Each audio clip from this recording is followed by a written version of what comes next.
దగ్గరగా 2 నెలల తర్వాత మా పావని వండిన మటన్ కర్రీ అయితే తినబోతున్నానండి. నిన్న ఆదివారం సరదాగా ఒక అరకేజీ మేకమాంసం తెచ్చుకొని నేనేమో టీవీలో తండేలు సినిమా చూస్తుంటే పక్కనే మా పావని కూర్చొని సరదాగా అలా కూర వండేసిందండి. మా పావని 2 నెలల తర్వాత వంట వండుతుంది కదా, కూర ఎలా వస్తుందా అని కంగారు పడ్డానండి. కూర అంతా అయిపోయిన తర్వాత నాకు లాస్ట్ లో ఒకే ఒకటి గుర్తొచ్చింది తిన్న తర్వాత. తండేలు సినిమాలో నాగ చైతన్య చెప్పే డైలాగ్ తొల్లగొట్టేసింది.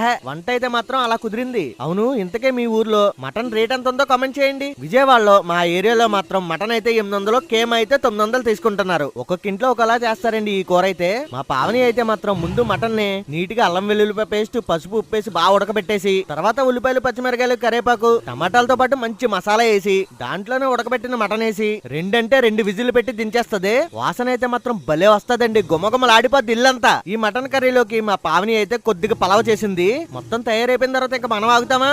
ఈ వేడి వేడి పలావ్లో వేడి వేడిగా మటన్ కర్రీ వేసుకొని తింటే ఉందండి.